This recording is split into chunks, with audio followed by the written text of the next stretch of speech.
Hello, Namaste, Tashidelek, good afternoon and good evening to all our friends.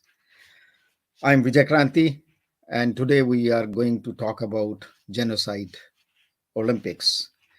This is a series of webinars, and this will be the 10th in our ongoing series since April last year. And it's being organized by two organizations, the Center for Himalayan Asia Studies and Engagement, which is in short CHASE, and Tibetan Youth Congress. These two groups are organizing this series of webinars together.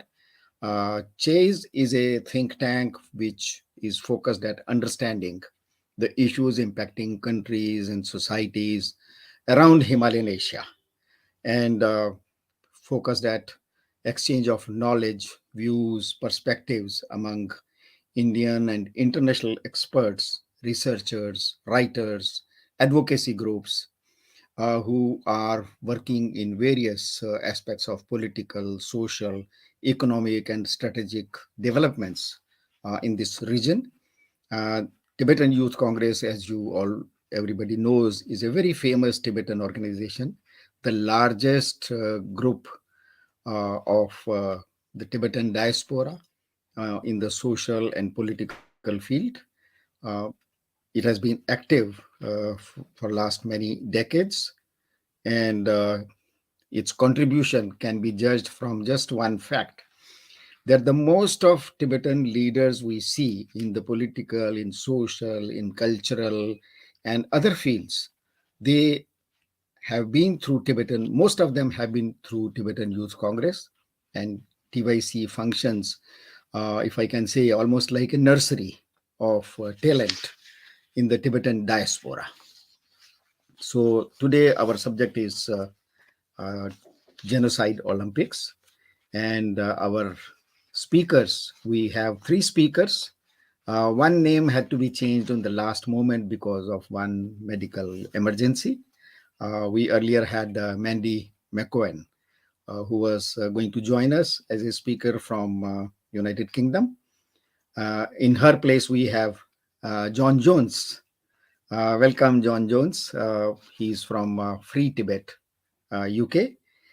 He is the campaign policy and research manager at Free Tibet, where he has been active for more than 6 years. And this Free Tibet campaign, this organization campaigns for an end to Tibetan, end to Chinese occupation of Tibet, and for international recognition of Tibetans' right to freedom and independence. And John has been specially engaged and focused for last quite many months on Olympic campaign, and his contribution is to give a fresh energy and direction and planning to this campaign. Then we have Loten Namling, who is a very famous Tibetan singer and an entertainer, uh, also a cartoonist and activist, who has made a big contribution in spreading awareness about Tibet through his music, through his songs, and through his activities. He's a product of Delhi University, which is my alma mater. So he is an old friend. He has a wonderful voice, uh, like a nomad standing on the top of a hill. That is how he speaks and sings. And His Holiness Dalai Lama once he equated, he described his voice as, or his personality as a singer with a voice.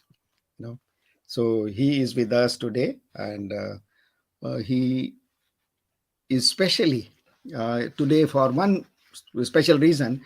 Recently, he traveled from Bern in Switzerland to the headquarters, Lausanne, of International Olympic Committee, and he walked on skis, which is not a easy job.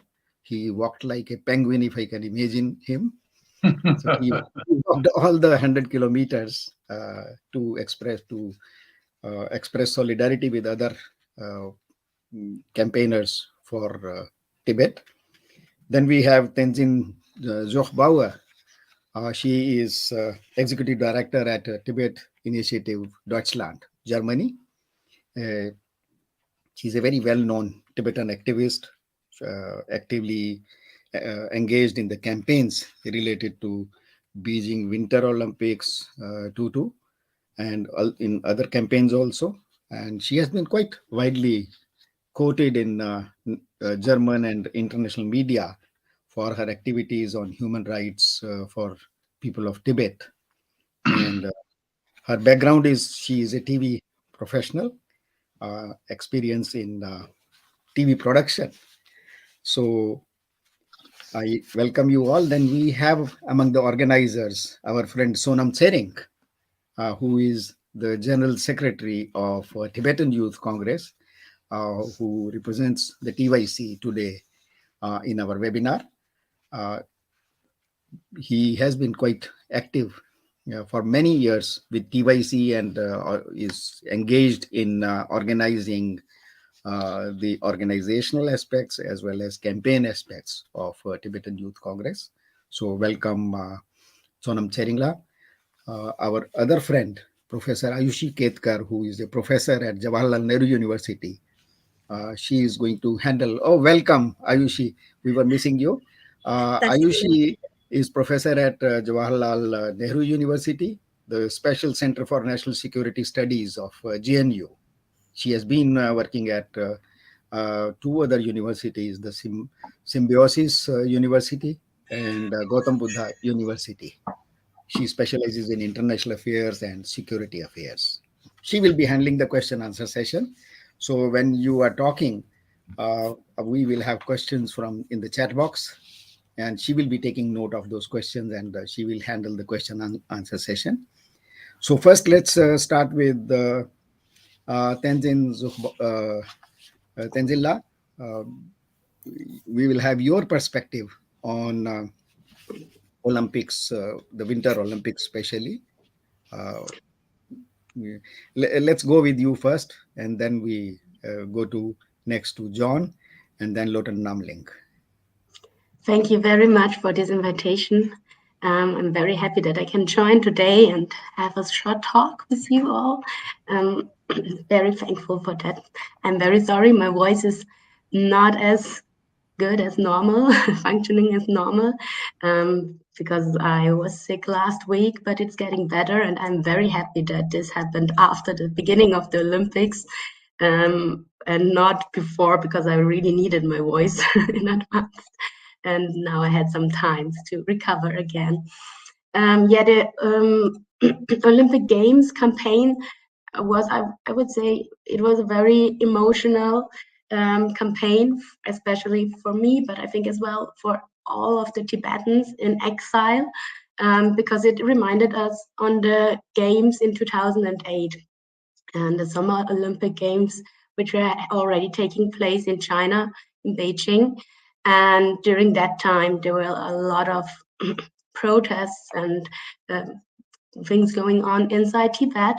And it was the first time after a long period where Tibetans inside Tibet stood up and were asking and publicly requesting for human rights and freedom.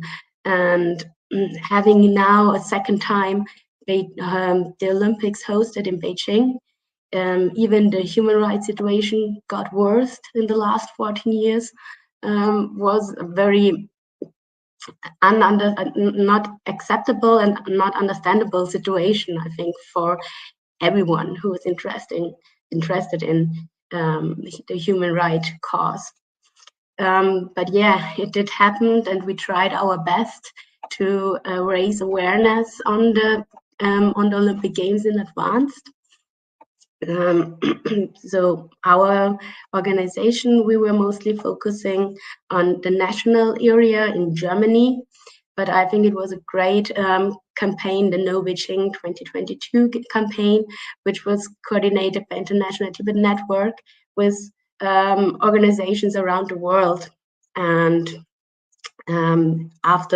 since all the organizations were focusing on the local governments, it got a global movement.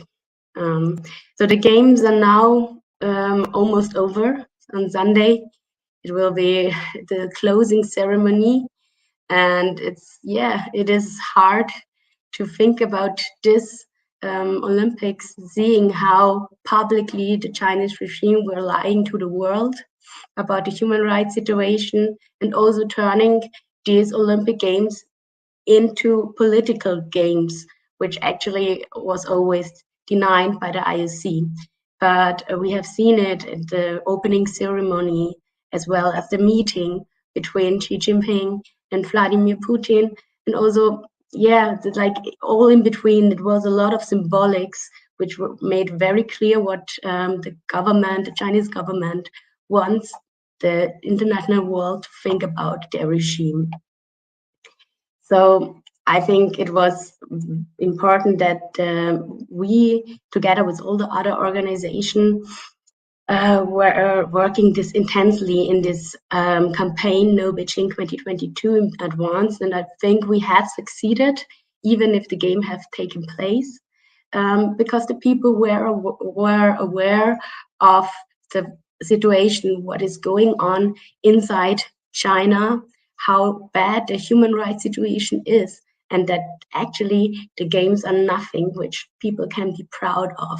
So even though the propaganda of the Communist Party was perfectly prepared, I think this is what they have done the last 14 years.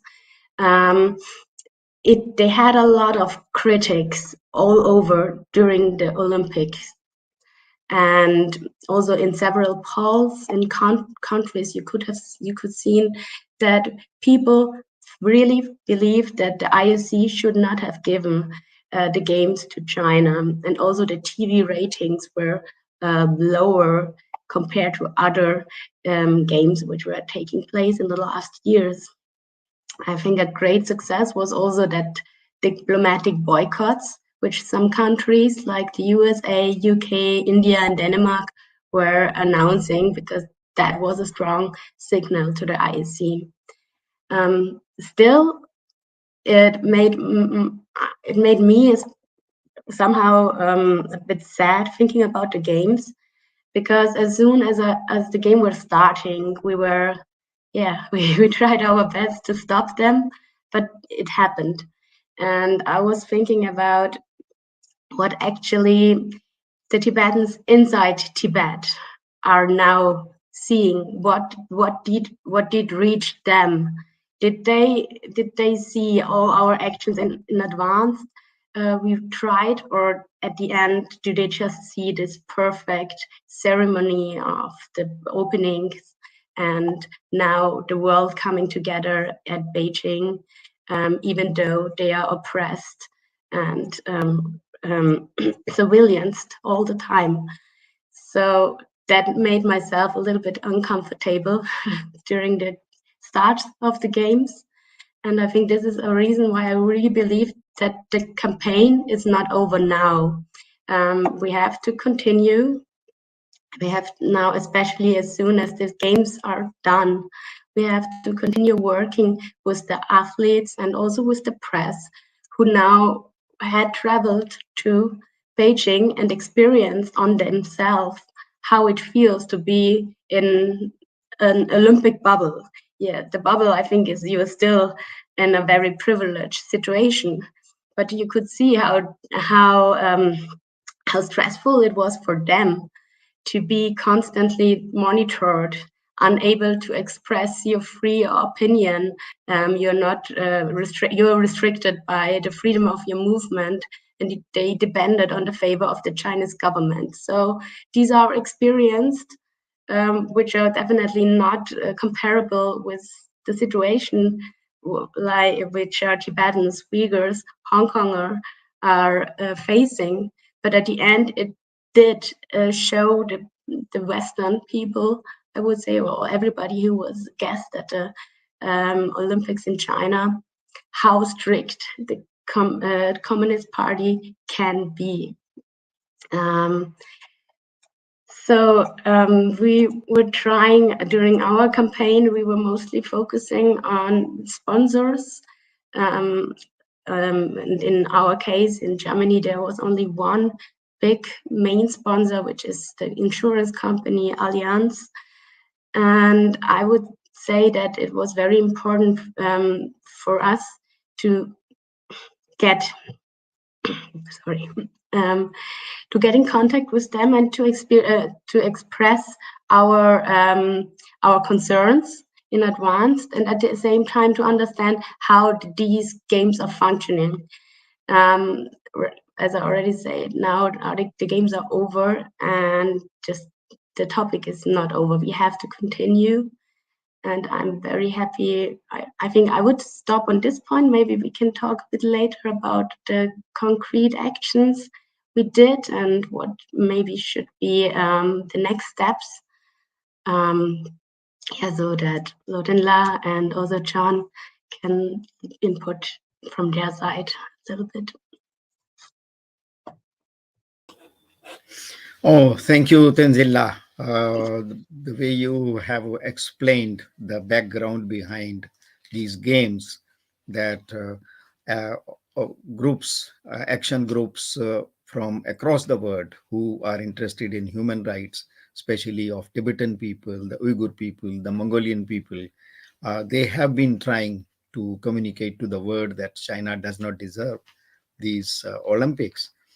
Even if China has succeeded in organizing and now they are completing these Olympics, it at least it has made those sports persons and media who were there, as you explained, that they may not have had the freedom to go around and move as they wanted, but this has made them aware of the difficulties people of Tibet, people of East Turkestan, Xinjiang, Mongolia, etc., and Tibet and Chinese people themselves are feeling.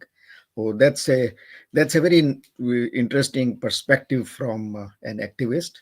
And as you say that the games are over, but the game is still on. So we'll see surely in future the action of Tibet support groups and other human rights groups, what they do.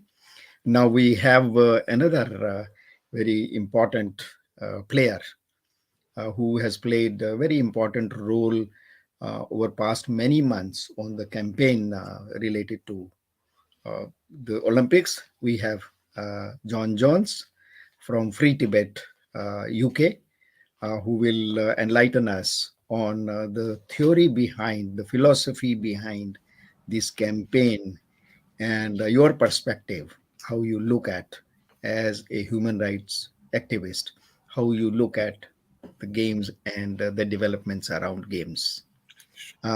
John Jones, please. Thanks, Vijay, for that lovely introduction. It most definitely has been a team effort. I've done my bit, so has Tenzi, and so have so many other people around the world. So I think what we can say about the Beijing Winter Games as they come to an end is that the Chinese government has once again attempted to use a major sporting event as a PR exercise. From Yi Lemui being selected to carry the Olympic torch at the opening ceremony, while 2 million of her fellow Uyghurs were detained in camps, to the spokesperson this week from the Olympic Committee saying that Taiwan is part of China and that Uyghurs are not being incarcerated in their millions. I think we have to repeat something because the IOC clearly is refusing to understand. When it comes to things like torture and genocide, militaristic threats against your neighbors, sport and politics cannot be separated. And the refusal to acknowledge this is in itself a political choice. I've been asked to describe why the decision to award these games to Beijing was a bad idea. There's a whole host of reasons, including the human rights situation I'll get into shortly, to the fact, if anyone saw the pictures, that Beijing was clearly not a winter games destination without all kinds of contrivances with fake snow and the like.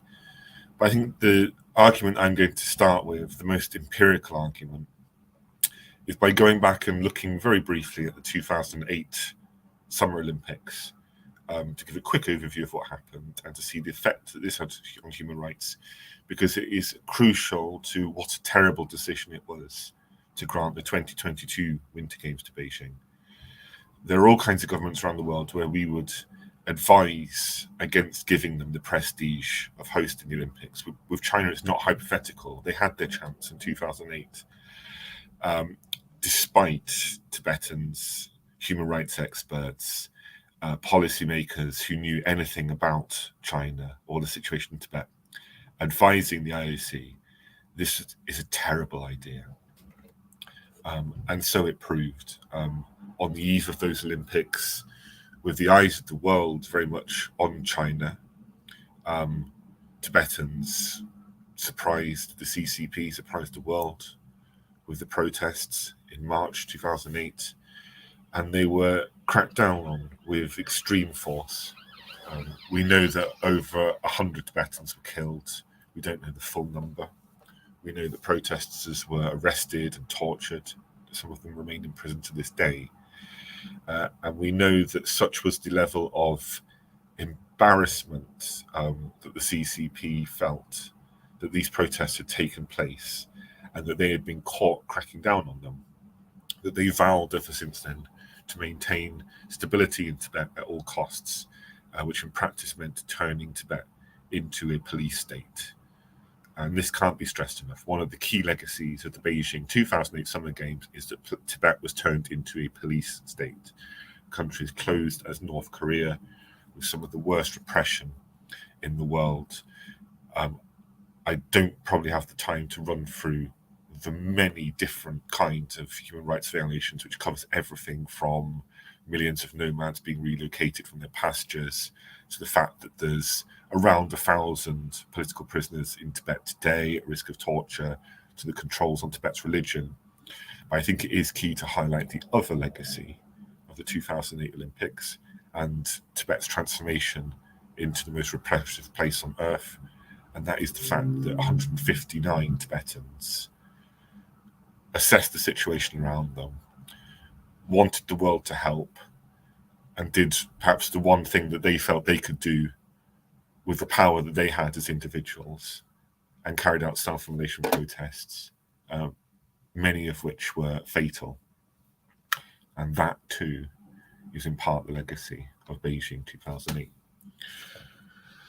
Now, I said that the IOC was warned about Beijing 2008. Maybe if we are incredibly kind, if we put all kinds of other things that we know about the IOC aside, we can say that they can plead ignorance. After all, the Chinese government did promise before 2008 to make all kinds of human rights changes. Its bidding team made all these lavish commitments around opening China up, about increasing media freedom, about how it's necessary for China to catch up on human rights standards.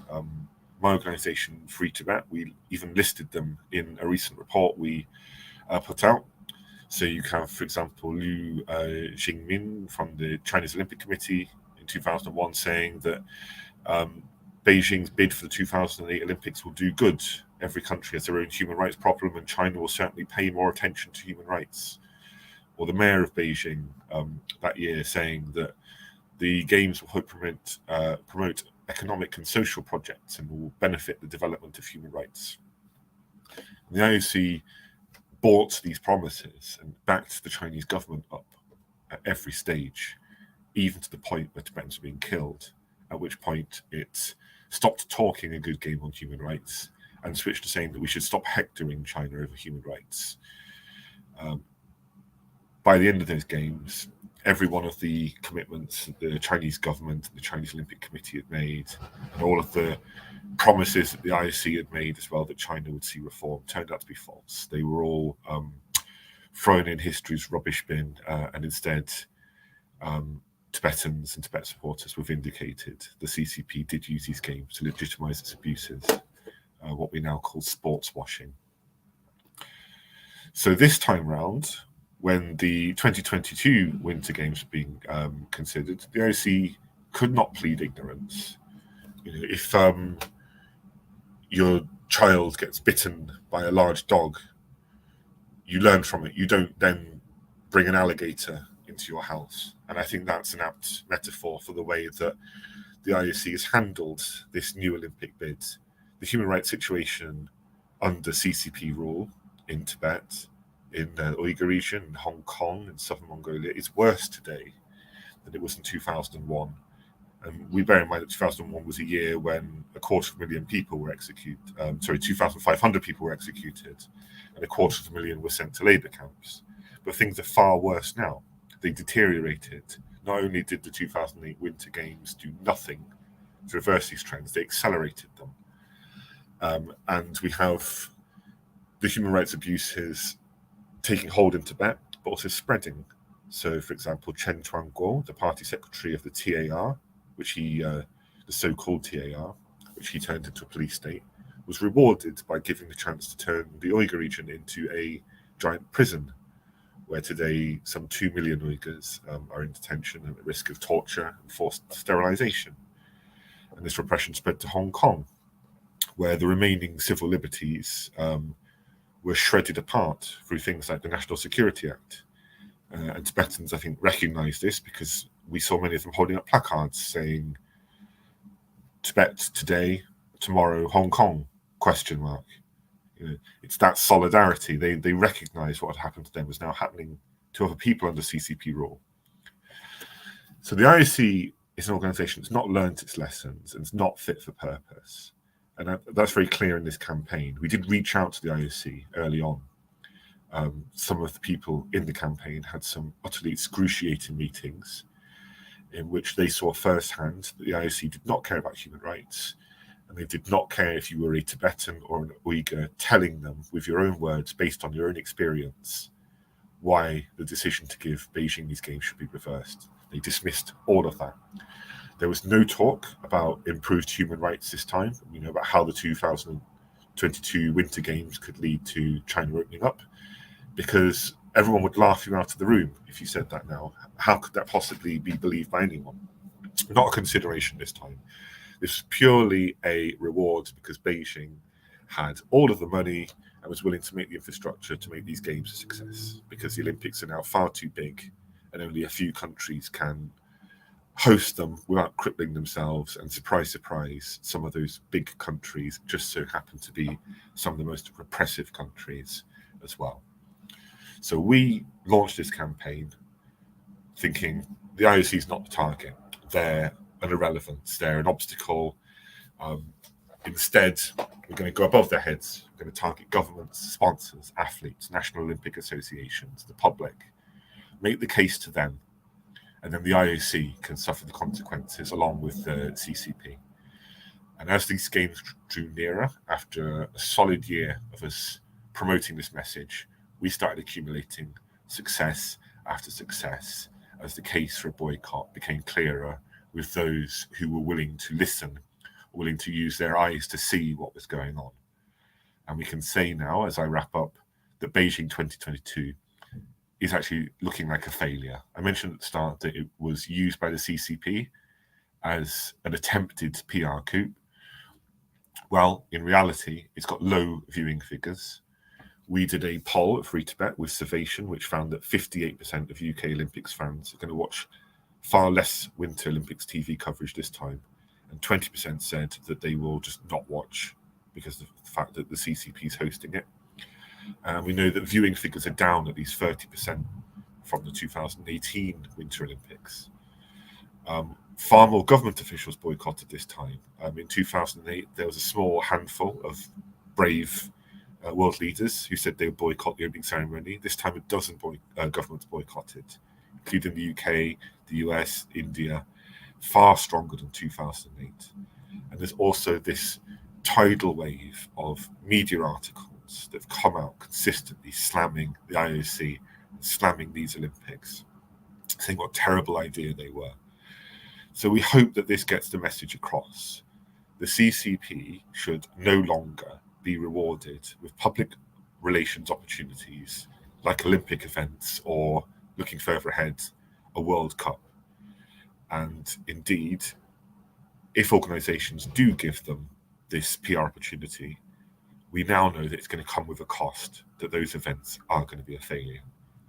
And I think I'll leave it there. Thank you. Oh, thank you, John. You have very well described the original philosophy of Olympics being awarded to Chinese with the hope and promises that it will improve the human rights situation in China. And unfortunately, despite seeing that the 2008 Olympics failed in that purpose miserably, even then, the Winter Olympics for 2022 were awarded to Beijing. That's a very sad commentary, I would say, on the moral authority of those who are governing in International Olympic Committee. And even if China has concluded what they say successfully the Winter Olympics, they have failed miserably in proving their own credibility to the rest of world. And organizations like Free Tibet, UK, and other organizations, the way they have played their role in educating the world masses, that's a commendable thing. And let us hope, even if the Winter Olympics are over, the summer of, summer of educating the world on the reality of China is approaching. So thank you very much, John. That was very enlightening peep into the functioning and the goals of this movement. And now we have our friend Loten Namling. Loten Namling is a famous musician, as we know, a Tibetan musician, a singer, artist who has done remarkable things in the past. I have seen Loten Namling's one film that was about when Loten Namling carried a symbolic coffin from Bern in Switzerland, his home place, to Geneva. And he took, I don't know how many months to walk all the distance. And on the way, he stopped at villages, towns, and educated the people why he was carrying the coffin of freedom, a coffin of human rights. And he educated people in Switzerland in his own style, with his own music, with his own singing. And many prominent singers, artists of Switzerland joined him in that movement. So that was remarkable. And recently, as I said earlier, Loten has walked all the distance from Bern to Lausanne, the headquarters of International Olympic Committee, on skis on the road. So that was remarkable. So we have Loten Namling, who will give us his perspective of how an artist, how a singer looks at the Winter Olympics organized in Beijing. Loten Namling, please. So, Tashidelek, Vijay, Tsitin, Tenzin La, and John. And after meeting, I think there's almost nothing left to talk about. But of course, as Tenzin La said, the game goes on. And I think it's very, very important that, you know, as history repeated itself so many times, in 1936, Olympics was given to the German Nazi Hitler, and soon after 6 million Jews were massacred. In 2008, history repeated. So many hundreds and thousands of Tibetans were massacred or disappeared, or, you know, the same parallel thing happened. And now in 2022, after 14 years, situation is, as you say, has been more from worse to worse deteriorated in such a way that today, I think, for me and for all of us, it's very important to say that now it should stop here, and we must make sure that dictators and oppressors, repressive regimes in future, not only China the CCP, but any repressive regimes should never be given this platform of this Olympic of sports, where actually the sports, the ideals of Olympic, what they cherish is to make this world a better place through sports. And what Hitler had done, what China has done in these two consecutive things, the situation in not only in Tibet but all over the world with this coronavirus that China has deliberately concealed so that the world will suffer, and that what we are suffering today, situation in Hong Kong, situation in Inner Mongolia, situation in Tibet, of course, and in East Turkestan, all these things just, show and prove that no more, as long as this world exists, that any repressive regimes or dictators or countries should ever have this opportunity to host and like a PRC, public relations exercise to, further their kind of atrocities. I think this is very important. And both of them, both the speakers spoke so well.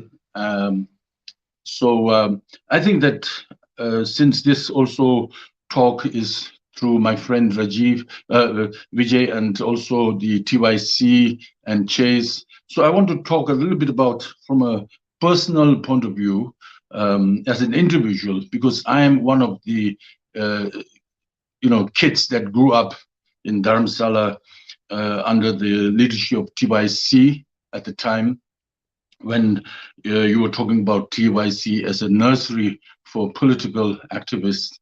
So I'm actually one of them, and I'm proud to be to have been brought up under TYC as a young boy. I think I was 16 years old at the time. At the time, I felt so proud when I was told that I can join TYC, and I felt this the weight of this this wonderful, this powerful responsibility to fight for my country, and I was very proud of it. And through these, for many years, because of this, for many years I've been, as Vijay correctly put, I've been involved, or I have participated, or I have created my own art of how do you say, expression against the Chinese atrocities. So, for example, I just give you some points, but not because I want to tell you what I've done. These are not my achievements, but these are the things that through long-term knowing what's happening in Tibet.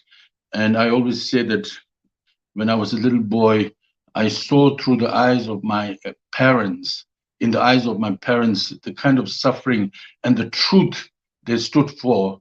And that truth was that what is being annihilated, being destroyed in Tibet, they have escaped over the high mountains, and followed His Holiness Dalai Lama. Had not the Dalai Lama been able to, His Holiness Dalai Lama and these 100,000 Tibetans have not been able to cross these high, treacherous mountains to save this amazing thousands of years of Tibetan culture, way of living, and religion. Today, Tibet would be completely annihilated and wouldn't exist today. And so when I was a young boy, all these things I was told and I saw through the eyes of my parents and their generation. So, I did various, I kind of, did kind of several or number of these activities.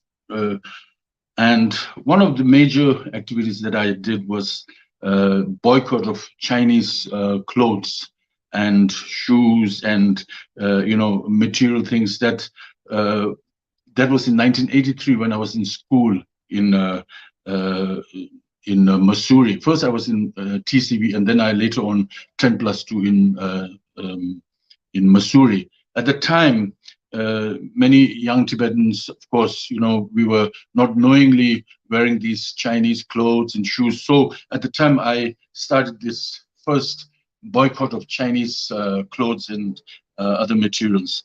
And then afterwards, when I entered the world in Delhi University, as Vijay said, I was there. I was shocked in St. Stephen's College when I came to learn that these amazing Indian students, they knew almost nothing about Tibet. And so I was campaigning, showing them videos. There's a particular video called History of Tibet documentary about History of Tibet, volume 1, 2, 3. I showed it to the students in St. Stephen's, and I was campaigning and teaching them, educating them about Tibet. And as a result, His Holiness Dalai Lama also came to St. Stephen's. I was instrumental in inviting His Holiness Dalai Lama with the college union. And it was amazing how, at the time, Indians were so fascinated, so, captivated by the charm of His Holiness Dalai Lama, such things. And when I came to Switzerland, I started drawing, as Vijay said, cartoons, because when I grew up in India, I was always reading newspapers, and in the newspaper, cartoon column was very important, like Sudhir, R.K. Lakshman, all these things. So I thought that we Tibetans like this cartooning. So I started, although I'm not so good in drawing cartoons, but somehow I thought that somebody has to take that responsibility, and I started drawing cartoons. And in 2008, I organized a thing called Swiss Artists for Tibet in front of the Swiss government, which was participated by more than 16 well-known musicians and bands of Switzerland, and this was complete success. I also did a lot of political kind of installations and exhibitions to prove that Tibet is a free country and there is a kind of genocide taking place. All the thing, for example, in 2002, I did an exhibition about the atrocities and why China should not have, in 2008, the Olympic. And that time also, in 2008, I remember when I was organizing this big concert, many people told me, connected to IOC or the governments, they said, you should give China a chance, because if you give China a chance, this time China will open. But as you say, and as we know, that the situation is worse than ever. And I also have this called Porok Karbo, a band which I tried to, there are so many wonderful songs and messages from Tibet, but only Tibetans listened to them. So what I did was I asked wonderful, amazing musicians here in Switzerland, by the blessing, anyway, I was blessed by His Holiness about this, because I told him about this thing, and then I was blessed, and when I came back to Switzerland, I was able to talk to amazing musicians, and we formed this Porok Karbo band, through which many of these messages were passed on to. And also, I did this, I'm very proud to say that in the last many years, almost 30 years since I've been here, so many Chinese premiers and presidents have come, and I can be proud to say that they have never missed my protests. And then the last thing, as you see behind the ski. So all these things, I just want to say, I mentioned all these things not to show you what I did, but I just want to say why I did all these things and why I keep on doing things. And this, as I said before, is because when I was a little boy, I saw in the eyes, the tears and the pain and the suffering and the truth that our parents and His Holiness Dalai Lama, their generation, they have fled over these high mountains of Himalayas to preserve, to save this thousands of years of Tibetan culture and way of living and religion. So this, when I saw this truth in the eyes of my parents and their generation, I thought that this is important, and this, as they saved it, and it is my duty to bring it to the next generation and then to the next generation. So that's why all these years I've never wavered this truth that I was passed on to, and then I try to bring it to the next generation. So when you talk in terms of now Olympic and genocide, so genocide is a deliberate and systematic destruction of Tibetan culture or any culture, race, ethnicity, religion. And this is what, as I said before, my parents and their generation, led by historians, tried to save it. And this genocide. And now the Olympic, as you know, in the past few days, and so also from so many years of our experiences, the very aim, what they cherish as the Olympians, they say that the very purpose of Olympic is to create a peaceful and a better world for the future. And look at this, what China has been doing so far. In terms of environmental destruction, in terms of cultural destruction, in terms of killing human beings, in terms of, for example, now this very coronavirus that has been spread because Chinese have been eating these exotic animals, and through this because of eating these exotic animals, that we have now so much suffering. And all these sufferings, there are thousands and thousands of reasons why actually China should never have been given this Olympic. But why still they get this? It's only because of money, power. And so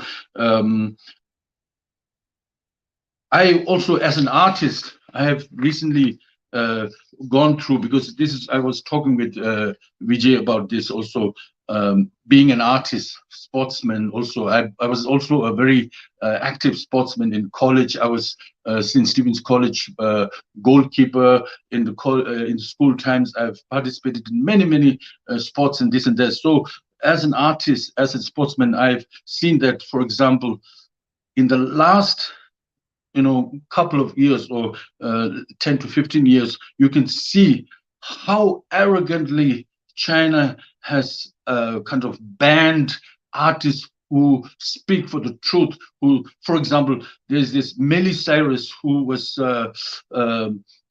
banned, Kate Perry, who was banned because they carried the flag of Taiwan. Bjork, in 2008, she cried for free Tibet. Oasis was appearing at the Tibetan Freedom Concert in New York. Bob Dylan, because he sings the songs of freedom, like Blowing in the Wind and the Times They Are Changing, all that kind of song. And Lady Gaga, because she met Dalai Lama. And Maroon 5 was banned for tweeting happy birthday, saying happy birthday to His Holiness Dalai Lama. Bon Jovi, so many countless of these artists are banned by China simply for standing up for the truth. For so many things, So I will not talk further. I'm sure there are lots of I don't know how many minutes I spoke, but basically I just try to bring a general picture of a child who grew up in Dharamsala and who has become this bearded man, old. How and why all these things that he today still continues to fight for the freedom, because the truth that had been passed on to, I wish to pass it to my children, and that's the only reason. Thank you, Lieutenant Namling. The way you have reflected the spirit of Tibetan people, an ordinary Tibetan, special Tibetans, for the freedom of their country, for fighting for the cause of people of Tibet, people of East Turkestan, South Mongolia, and those who are suffering under the communist rule in China. That spirit, once again, makes friends of Tibet. Like we have John Jones here, who represents those hundreds of thousands of non-Tibetans who are friends of Tibet, who are supporting the cause of Tibet. It assures them also that they are fighting for the right cause, They are fighting for the right kind of people. So you're giving examples of how you as an individual have been fighting for the cause of Tibet. That reflects the spirit of ordinary Tibetan. And it's just it's my privilege that I traveled inside Tibet a few times. I've been to all the so-called Chinese provinces, all the five uh, where Tibetans live, to see them. And I can assure you, the spirit which you and other Tibetans like you represent in exile, that spirit lives alive inside Tibet too, despite all the controls, all the repression, all the suppression. So your presentation was a kind of assurance to the friends of Tibet and sympathizers of Tibet that they are fighting for the right people, for the right cause. Thank you very much, Lieutenant Namling. And to conclude, uh, the what our friends have said and what a few more points which can be added to today's theme, that genocide Olympics, is to, if I sum it up, I would say that the spirit of Olympic has been to bring a new set of values to a world which used to believe in violence, the power uh, of society or communities or individuals, and winning over other people through the use of power and through use of violence. So Olympic tradition represents the end of those values, that style of thinking. And Olympics were introduced to bring in a new way of competition through sports. And luckily, that brought in a big change in the world thinking. But unfortunately, what is happening since 2008, it happened in 2008, and now it is happening in 2022. The role of present International Olympic Committee is unfortunately against the spirit of Olympics. The way it has honored a repressive regime, the way it has made it convenient for a repressive regime, the Communist Party of China and uh, its leaders, to dominate the world through their own style of functioning. That is very sad. And people like me and our other friends, they feel very unfortunate that we are living in a period where an organization like International Olympic Committee can surrender itself and kowtow to those powers against whom the basic in Olympic spirit was originally evolved. Uh, as John present, he referred to what was happening when in 2001 China was competing to get the 2008 Olympics. At that time, if I went through the records, and I was amazed to see what kind of promises were made. And I'll quote exactly. In 2001 April, Liu Jingmin, who was the executive vice president of the Beijing organizing committee for the Olympic Games, he made an international statement and pleading. He said, and I quote him, by allowing Beijing to host the games, you will help the development of human rights. China and the outside world needs to integrate. This is what the Chinese are saying. China's opening up is irreversible. The Olympic Games is a good opportunity to promote understanding. This is the pitching China did in 2001 April, when they wanted the 2008 Olympics. And at the same time, Wang Wei, who was the chief of People's Republic of China's Olympic group, he promised, and I quote him, he said, the games coming to China will enhance all social conditions, including education, health, and human rights. So this is a promise. And he promised the international journalists that we will give the media complete freedom to report when they come to China. I'm quoting him. And we all know what they have done throughout. Unfortunately, this time the media uh, I would say, cheated or taken for a ride through a very convenient method of protecting them from COVID. So this is how what has happened, that the media was not able to even visit the areas in China itself or go to and talk to ordinary Chinese to have their opinion. So then when Olympics committee decided to give Olympics 2008 to China, I will quote, and this was the executive director of IOC, Francois Carrad, and what he says, and I quote him, he says, some people say because of serious human rights issues, we should close the door and say no to China. This is what he's saying. The other way is, he says, to bet on openness. This is International Olympic Committee saying that if they give Olympics to China, it is like betting on openness. And he says, uh, further, he says, to bet on the fact that in the coming 7 years, this was being done in 2001, he said, in coming 7 years, openness, progress, and development in many areas will be such that the situation will be improved in China. This is the image China, even Indian International Olympic Committee presented before the world. They thought that they were either fooling themselves or the world. And what happened after that in 2000, in next 7 years, the Amnesty International wrote a report about what has happened in these 7 years. And I quote from that report, which says that there has been no progress towards fulfilling these promises, and only the situation continued deterioration. So this was the just before the Olympics. And what has happened after 2008 Olympics, everybody knows.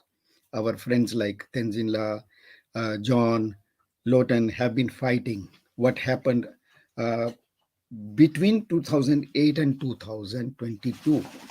The whole world knows that in these 14 years, what China has been doing to Tibet, to the people of East Turkestan, that is Xinjiang, to the people of South Mongolia, to the people of Hong Kong, and even to the people of China itself. So this is very unfortunate that despite knowing so well the record of People's Republic of China, the record of President Xi Jinping, the records of Chinese Communist Party, what they have been doing in 14 years, the International Olympic Committee made, I would say, they try to fool the whole world in the hope that these Winter Olympics will bring something new to the world.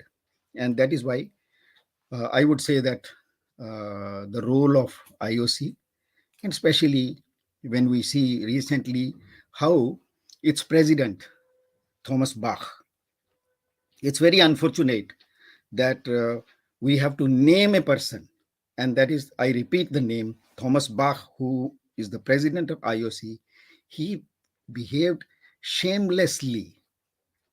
His responsibility as head of an international institution whose responsibility is to spread love, to spread understanding, to spread communication between societies, between nations through sports.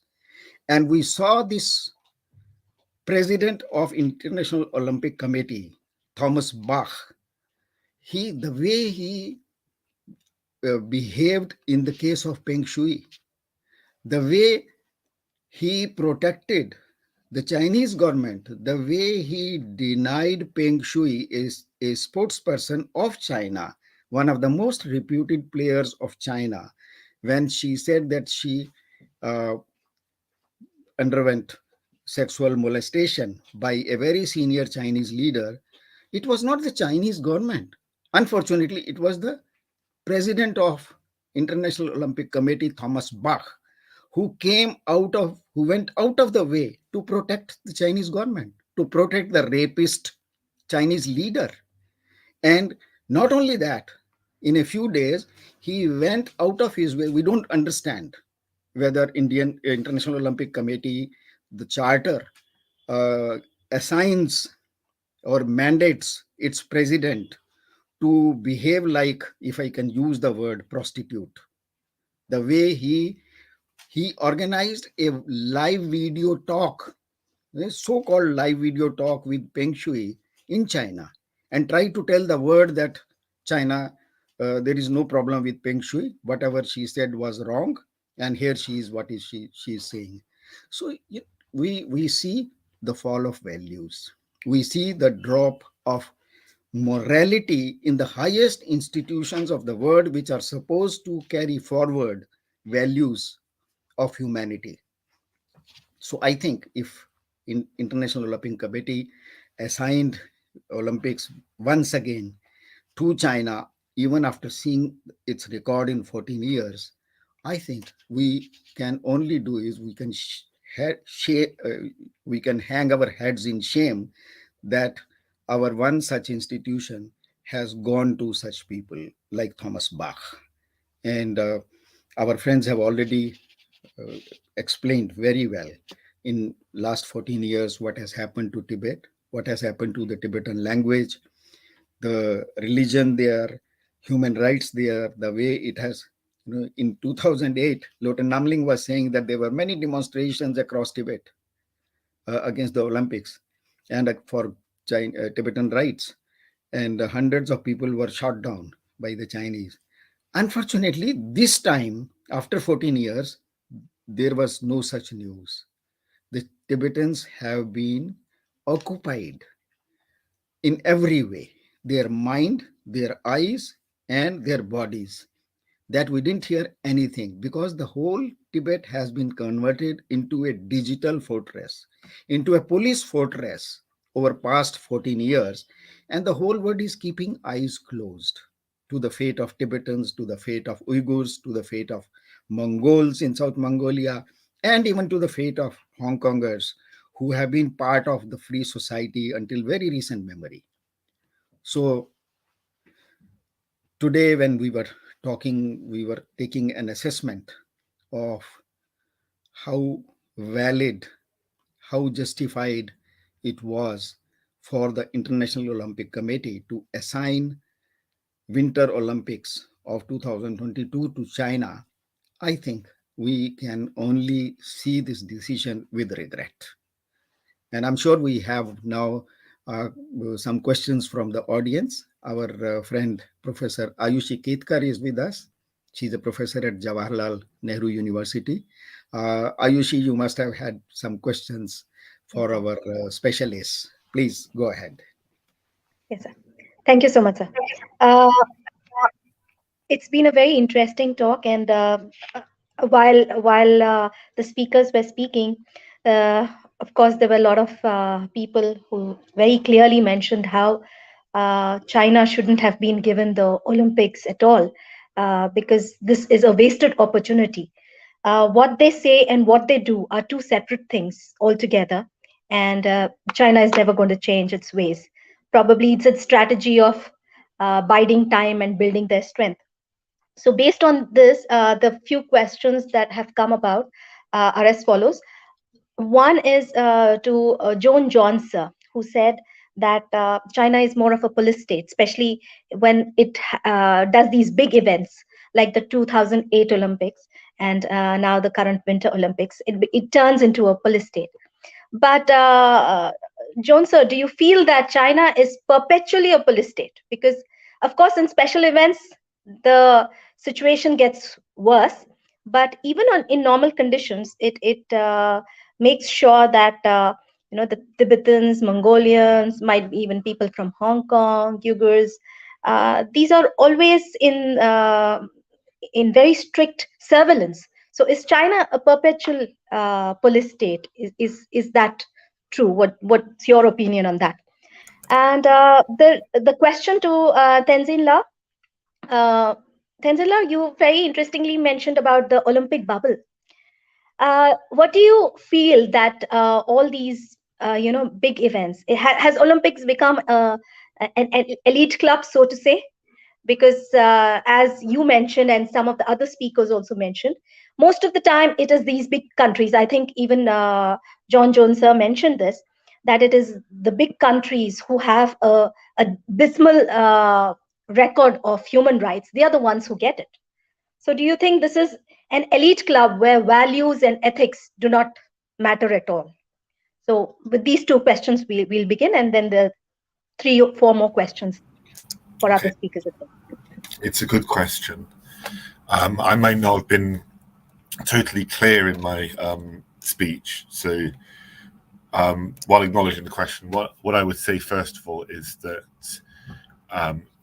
things were bad around the time of the 2008 bid in 2001. Tibet was most definitely not free then. And I think I mentioned some of the statistics, like the number of people in labor camps, or the number of people being executed under CCP rule. Things got worse after 2008. Any sort of remaining freedom in Tibet was most definitely snuffed out by then, to the extent that the massive uprising that we saw in March 2008 would actually be very difficult for Tibetans inside Tibet to replicate at the moment, because it is state policy not only to crack down on those protests, but to make sure that those protests cannot happen in the first place. There's a lot of effort going into identifying what the CCP would call like the early stages of radicalism or splitism among Tibetans, and then just detaining them rather than allowing them to gather in big groups. And things like the grid system have been imposed in cities where there's security services in every corner. There's the dual-linked household system that's been established, where households now spy on each other and report on their neighbours. And there's more roadblocks and checkpoints. And we also know that it's harder not only to protest in Tibet, but for Tibetans to escape to the outside world and report about what's happening there. I know in Dharamsala there's a refugee reception centre, which a few years ago might have been getting several hundred people a year. For the last few years, it's been down to low double or even single digit figures for the number of Tibetans reaching their services. So I think things are worse, but I think the point is that yes, if you were to ask a Uyghur or Tibetan living in Tibet today about the conditions they're living in all the time, I think it would now qualify as a police state. But of course, the point is you can't speak to them, you can't access those areas. They've been very deliberately locked down. So yeah, I think perpetual police state is a very apt summary.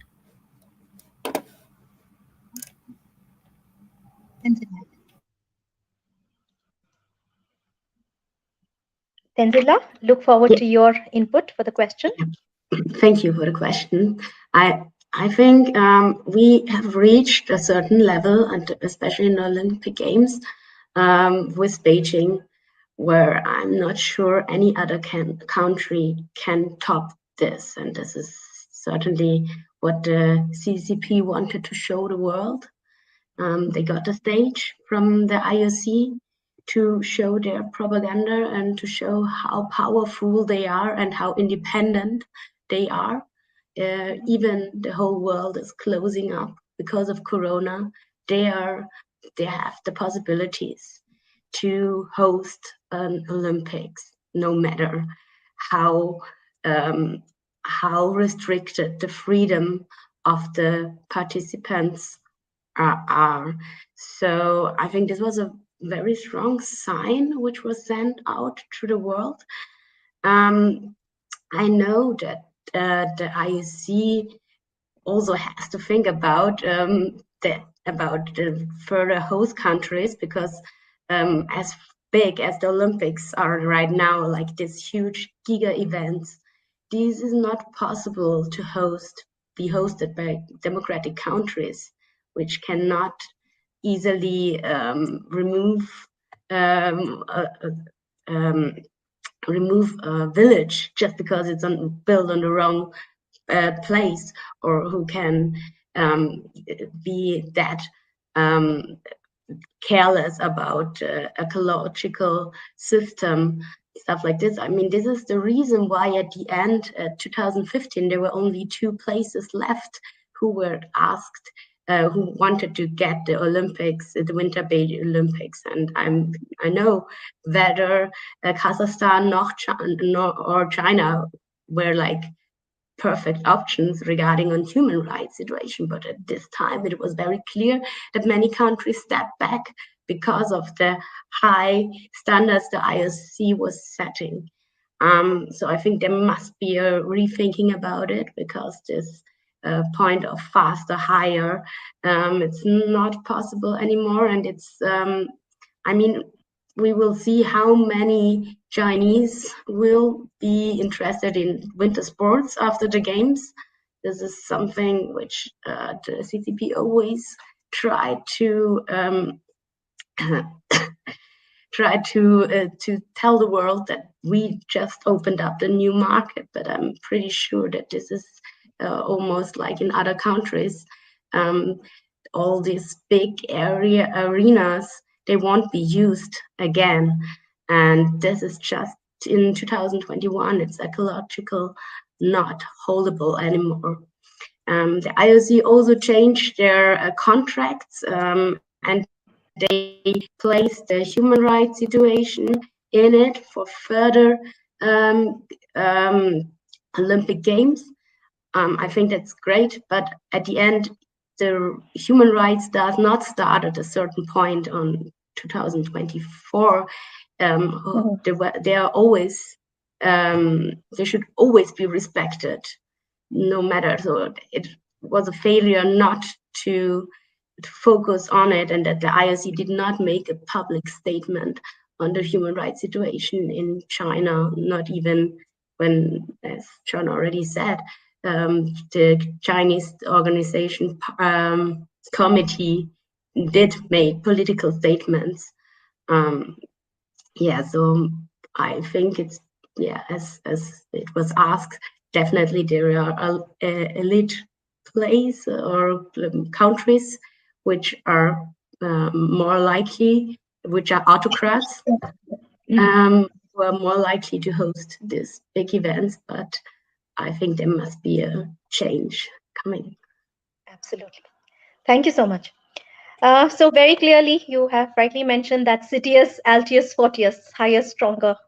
That kind of attitude really doesn't work, and that doesn't give a chance to other countries, you know, the what we would call the developing world, to get an opportunity to host this. And this brings me to the next question. With these kind of attitudes or these kind of guidelines, how do you see the future of Olympic Games itself? Because Olympics is supposed to, it's an inclusive world. It is supposed to bring people from every corner of the world in the true spirit of sportsmanship. So here, ethics play a very important role. Every Olympics, you see the bar, the games setting very high standards of morality. You know, the athletes, the sports persons are checked rigorously, so that there is no doping activities or, you know, malpractices happening. And here you have the International Olympic Committee itself overlooking some huge grievances, human rights violation, the way countries behave, you know. So where do you see the future of Olympics? Because Olympics is supposed to symbolize the best in mankind, the best in human beings. And unfortunately, that's not the case anymore. So, probably I would like all the panelists to give their views on this. And here, another question that has come about, and this is very important. How do you see deep pockets, China's deep pockets influencing international organizations? We've seen the way China has managed to escape accountability on the issue of COVID, what many people rightfully say as Wuhan virus. We've seen the WHO compromise there with Tedros, the head of it, again, overlooking China's, or probably even being hand in glove with China on that issue. And here you see Thomas Bach, the IOC head, overlooking people's plea that China shouldn't be given a chance to host the Winter Olympics. So how do you see these, cash-rich China pulling the strings of international organizations or key personnel in pushing their agenda forward in the world? How do you see that? That, I think, is a very critical issue that we need to ponder on, and I would like the experts to comment on that.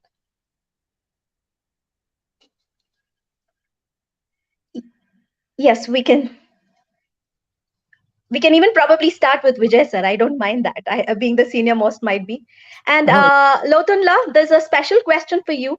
I don't know. I think I'll probably say that immediate. I mean, right here.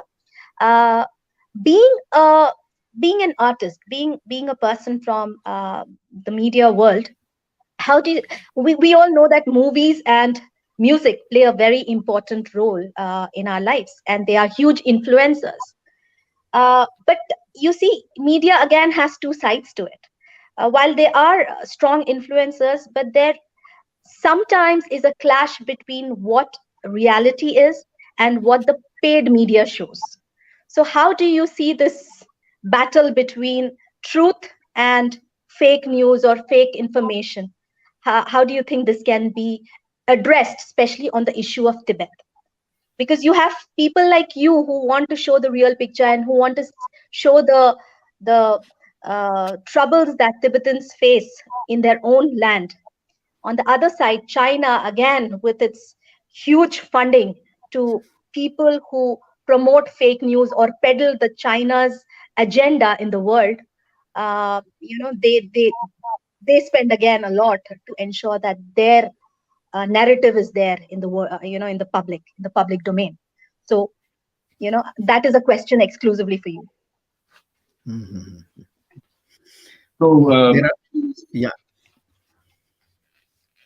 is it me? Yes, Okay, sir. you can start with the third question. You can start with. Yeah. Then we have two first questions later on, John, and we all will try, and Well, Tenzin will. as artists, we try to be as honest as possible, because when we sing, we do this kind of artistic work, we try to start as much as possible.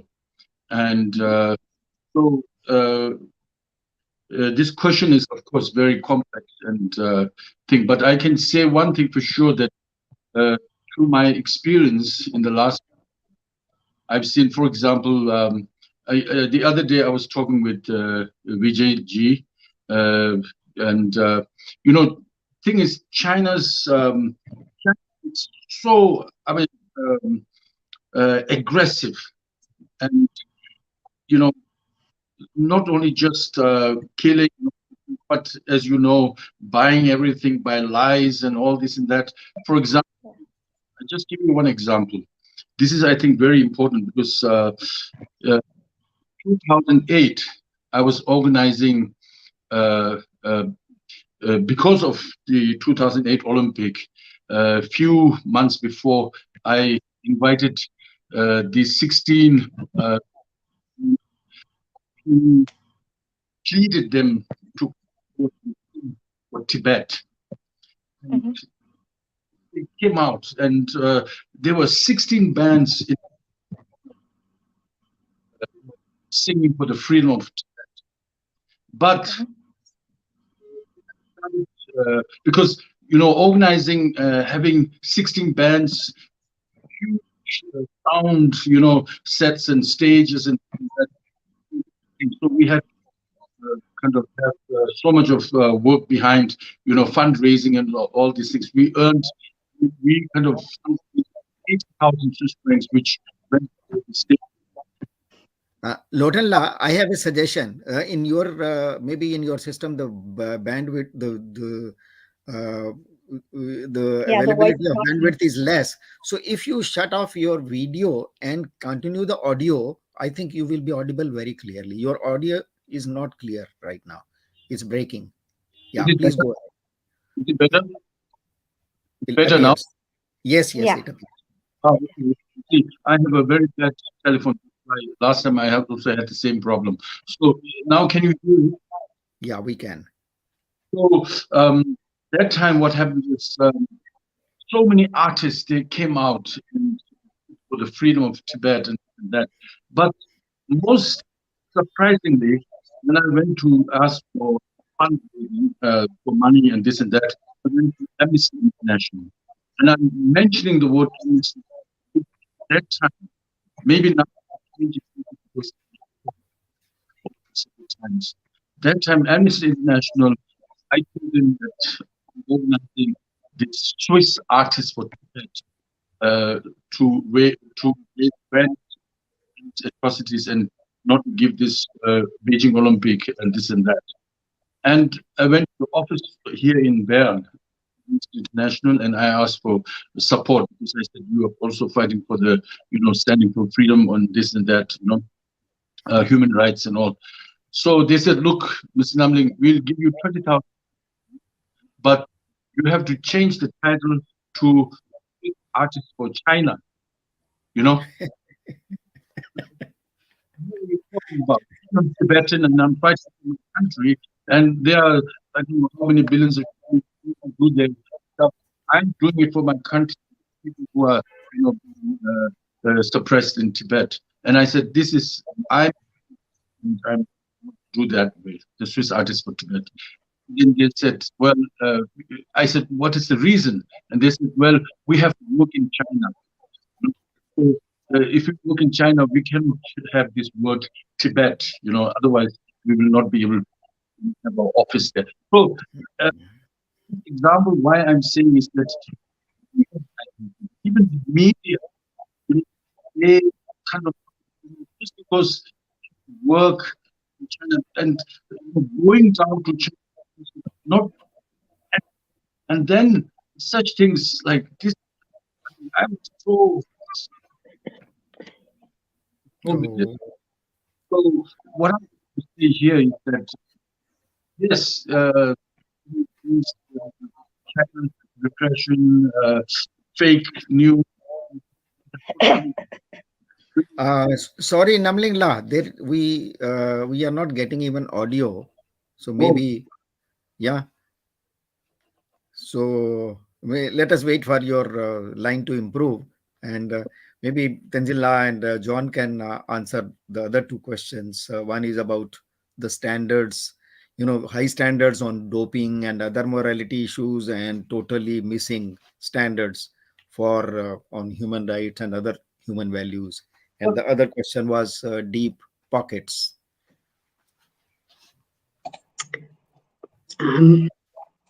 I would start.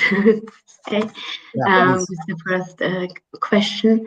I had a very interesting meeting during the campaign in Germany with the National Olympic Committee, together with Dondo Wangchenla, a former political prisoner who was traveling around Europe to speak about what happened to him in 2008 when he was actually taking the promises the IOC was giving then, as Vijay already mentioned, and he got in jail for making a short documentary about the situation in Tibet.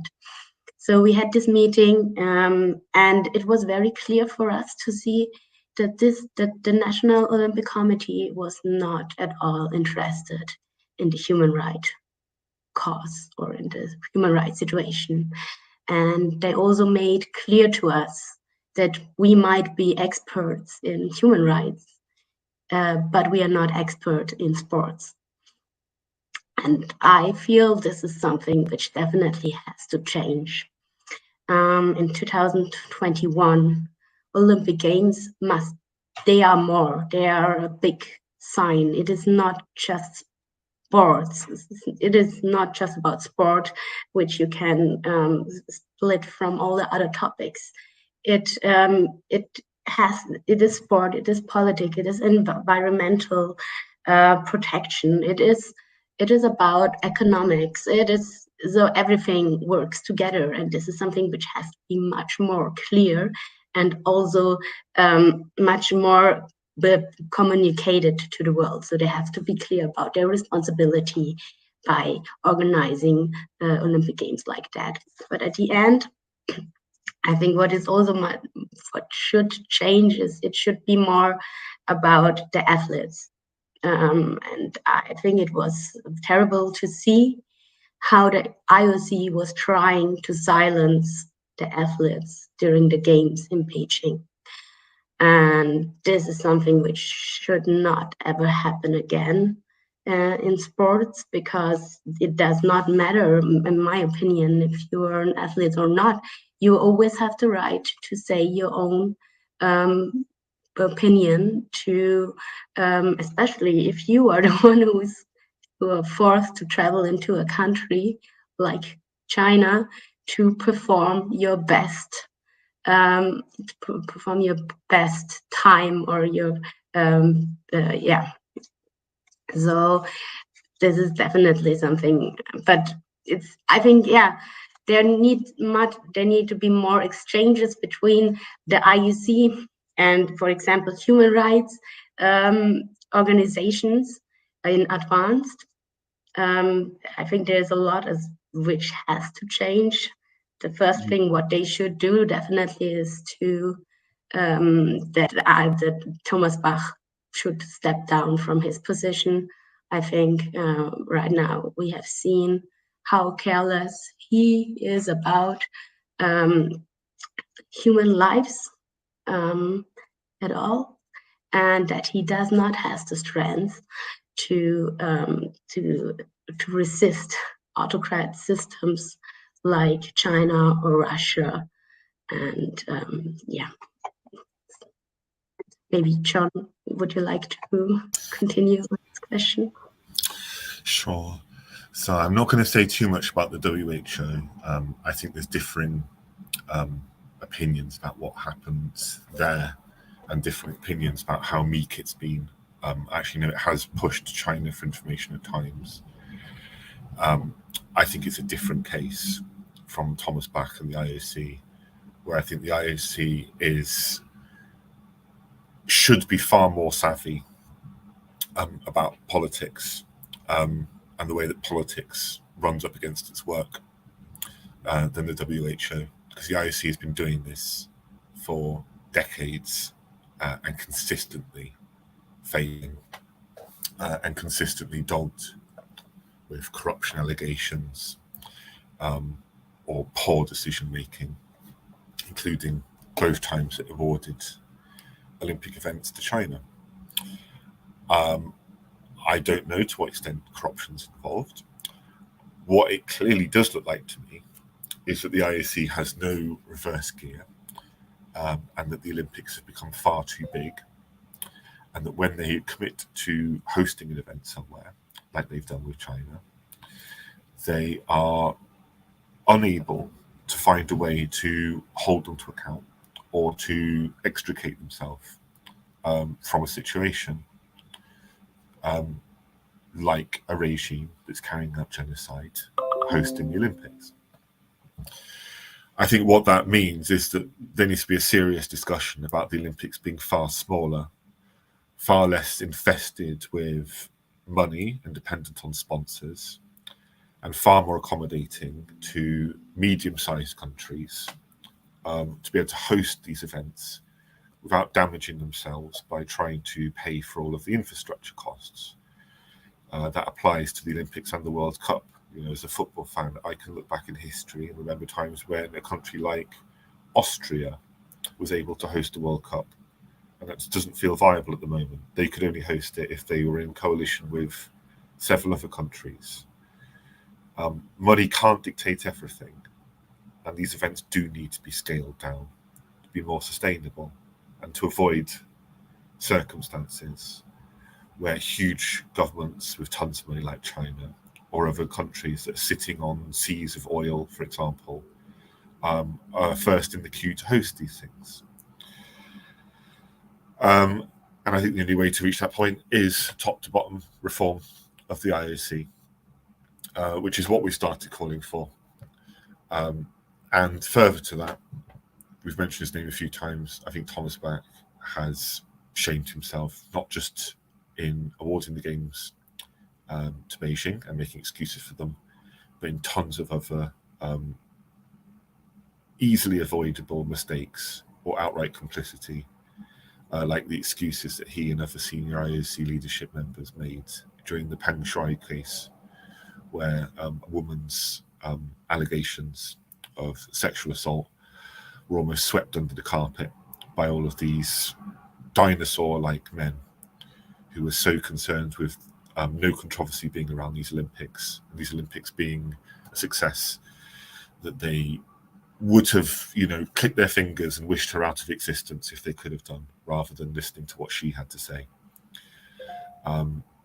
So that's a rant, basically. The IOC is in a complete state and needs reform.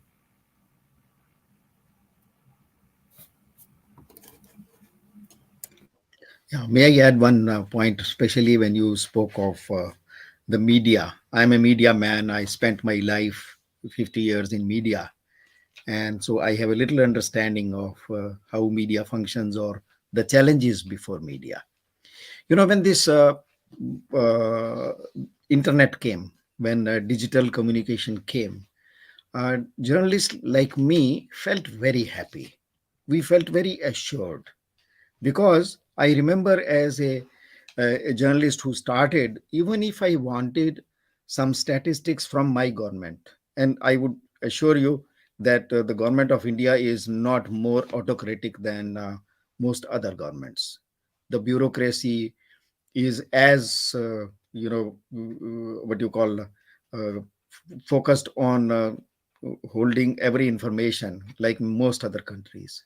So people like me were very happy that I will not have to rely on the published reports which lie in the desk of officers, bureaucrats. uh, the information started being available so easily on internet. You go to Google and you get most of information. So we were very happy when WhatsApp came, when Facebook came, all these things when they came, they helped a lot. And people like me believed sincerely that now this is the advent of uh, digital democracy, where you don't have to be a rich person to get information, or you don't have to be influential to get information. A boy, a girl sitting in a very remote village of India has internet connection without spending money, can get all the information which the richest man in India, a billionaire, can get. So we were very happy. But very soon we realized that the sources of information, whether it is Google, whether it is the news agencies like Reuters, and publishing houses like Washington Post, New York Times, CNN, BBC, we suddenly realized that the gatekeepers of information uh, are also have the freedom to control the information. They can't, this is exactly what is happening, that China can pay advertisement to Washington Post and make them publish 4 pages of all nonsense claims that Tibetans are very happy, the Uyghurs are dancing, celebrating freedom, celebrating prosperity, whereas the ordinary reader or even a visitor to these countries cannot distinguish between a Tibetan face and a Chinese face. You know, we cannot distinguish that if Tibetans are happy in Lhasa, or in the Tibetan, what they claim, people have cars, people go to malls, people have wonderful roads, people have all these video games, but none of us can distinguish between a Tibetan face and the Chinese face. Nobody knows the happy person in Lhasa is a Chinese or a Tibetan. And this is where Chinese propaganda works. New York Times, these Washington Post, they are sellable. They sell their space. They know there is a big money. So next time they do gatekeeping of information. So today what we are facing a crisis is gatekeeping of information. People, the countries, governments with deep pockets like China, they are controlling media. Even in India, When we want certain thing uh, send a newspaper and ask them to publish, they are reluctant to write something very drastically against China, because they have pressure from one advertising agency or one advertiser company who have businesses in China and who are answerable to Chinese bosses. An Indian uh, industry owner, they are answerable to Chinese bosses, otherwise they will lose business. This is exactly, maybe it is worse happening in America. So I would say that this crisis of gatekeeping of information because of deep pockets has a new challenge to the human values, to freedom, to human rights. And unfortunately, the countries who have made big money because of the foolishness of Western governments, the Chinese government has made big money because the West handed over their technology, their industry, their production system, even finance, and even their own market for China to make money. And now China has that money and using the same money to tame these governments, to tame these institutions. So this is a danger which all of us are facing.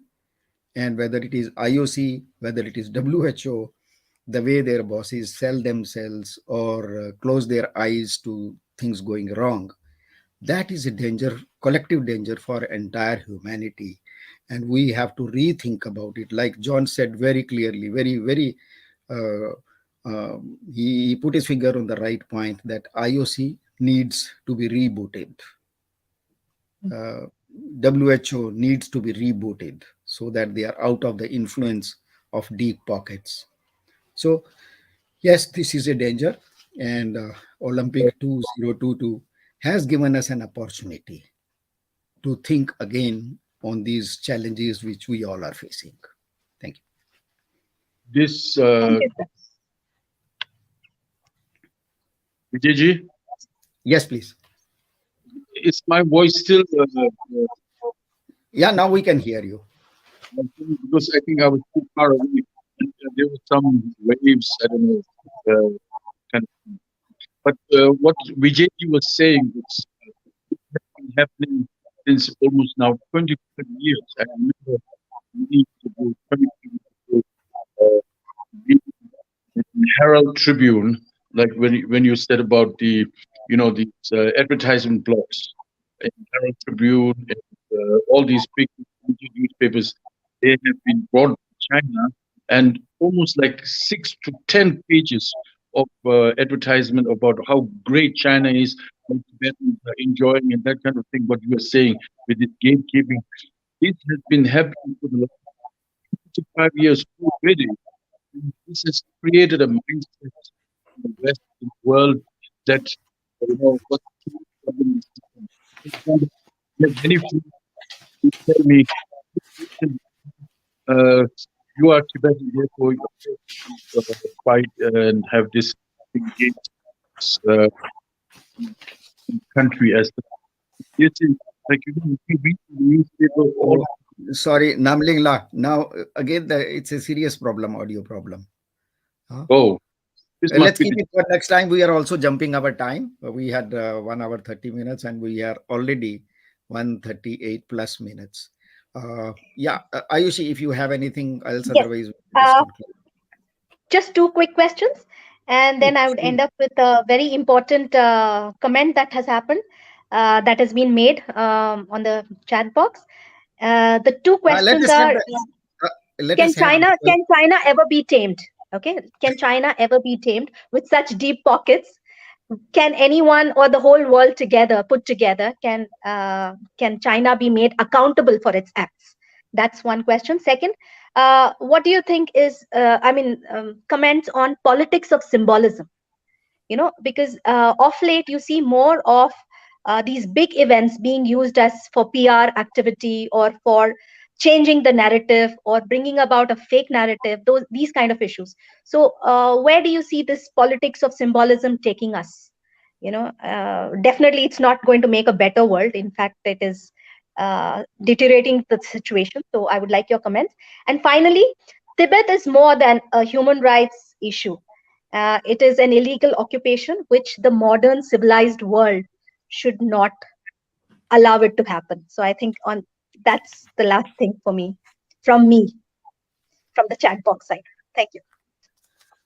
Okay, let one person answer, take all these issues, and then we should conclude because we have already overjumped. Yeah. All right. Who will do? Tenzila or you? Your John, your audio is good. How about a quick two-liner from everybody? Okay, let's see. Yeah, Tenzila, you start. I definitely think China should be made accountable for what they are doing or what they did so far.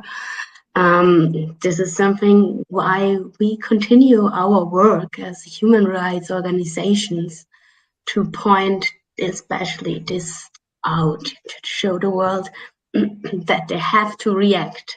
We cannot wait any longer and just let it happen. What's going on in China right now with the Tibetans inside Tibet losing their culture, having a cultural genocide, millions of Uyghurs being in concentration camp held, and the democratic system of Hong Kong being destroyed in front of all of us. Yes, so we know what's going on inside China, and we have to react. This is very, very important, and that's why we need to engage with a lot of political actors to reach this point, this goal. But on the other hand side, it's very important to have the civil society who supports our cause.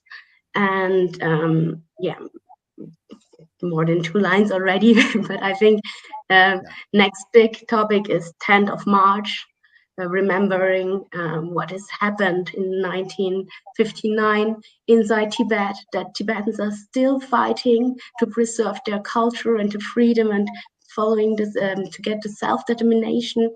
So 10th March is a very important date. Everyone should remember and try to raise awareness on China's politic. Yeah. Anything else you would like to add? John, would you like to add anything? Sure, I'll try and be quick. So yes, to holding China to account, I think particularly CCP officials, there are things that countries are finally getting their act together on, like sanctions of people that were responsible for human rights abuses in Tibet and also against the Uyghurs and Hong Kongers, and that needs to continue. And I think there does need to be more coordinated efforts in future whenever another public relations event is on the horizon, like a World Cup bid or something. These countries just get together and say, no, not this time. It won't be third time lucky. Not so long as you're occupying Tibet and carrying out genocide. And then to the point about it being a question of occupation in Tibet as well as abuses, yes, it's a thread that runs through all of our work. The occupation is the original evil that enables all of the other human rights abuses. If you have no occupation and if the destiny of Tibetans is in their own hands, then so much changes in terms of them being able to preserve their culture and live according to their way of life. We continue to push this and ram this message home at every point. Thank you. Right. Namlingla, we would have loved to hear you, but there is a very serious audio problem. Let's hope. Yeah, do you have? I will try my best. I know because there is a demonstration.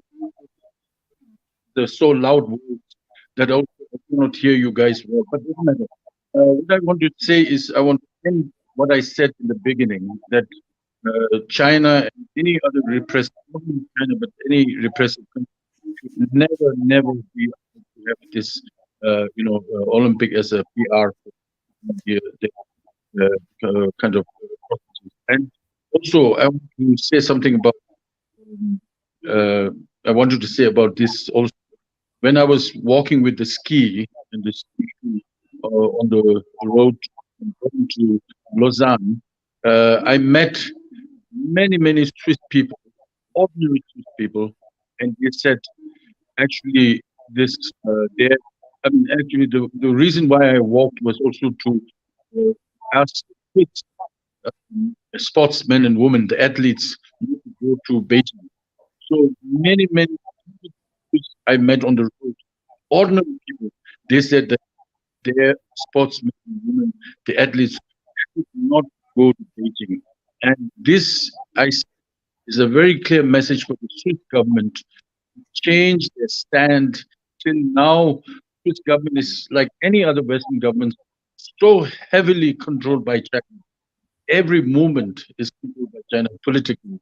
Therefore, it is now, from a simple man's point of view, I think it's a very clear.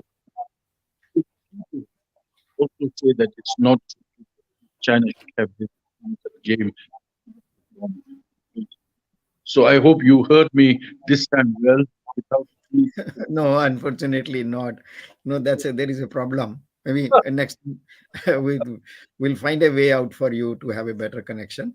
So I think this is time to conclude, and on behalf of every both organizations, Chase and TYC, I will request Sonam Cheringla to to present vote of thanks on behalf of both organizations and himself. Sonam Cheringji. Thank you, Vijayji. Am I audible? Very well. Okay. Very good.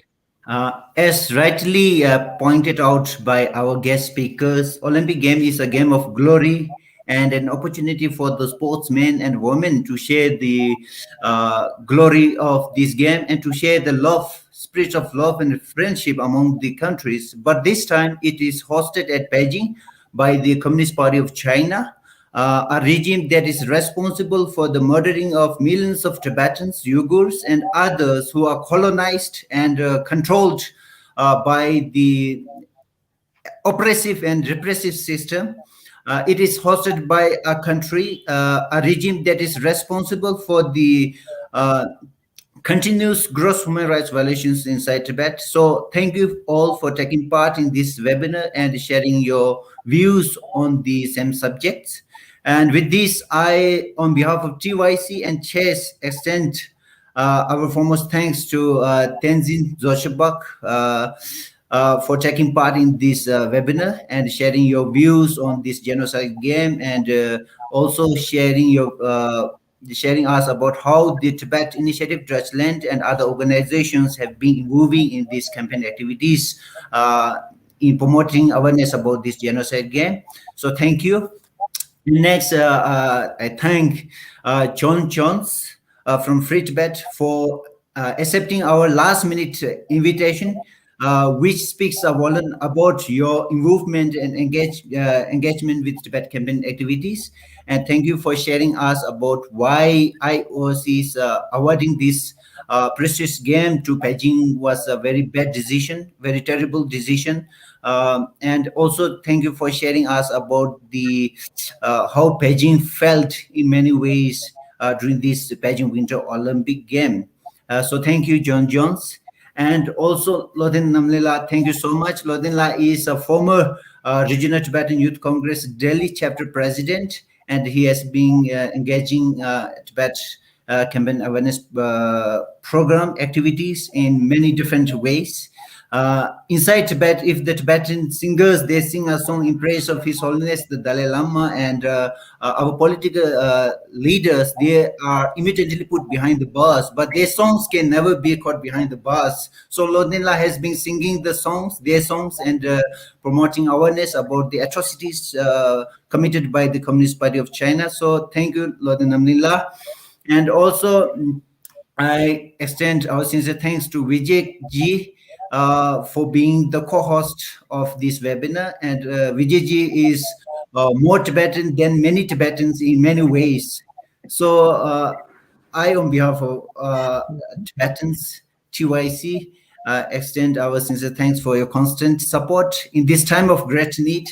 Thank you, Vijay Ji, for being there. And I also extend my sincere thanks to Professor Ayushi Ketka for being part of our webinars and taking care of the question and answer session. Thank you so much. And I also, last and not the least, I extend my sincere thanks to Lobson Stella from Tibet Action Institute Yeah. for always being there, for always being so supportive in running this whole webinar so smooth, and for taking care of the technical part. So thank you, and thank you everyone for being there with us, for being there for the Tibet cause, for being there for the Just cause. Thank you so much for taking part with us. Thank you, Sonamla. Thank you very much. And now, as we conclude this webinar, this particular session, I promise you will come out soon with a new subject, with new experts, and we'll invite these experts again in future because of their deep knowledge of the subject and the movement. So thank you very much, everybody, and we meet again very soon on next subject. Maybe 10th March will be the next theme. Thank you. Thank you, everyone.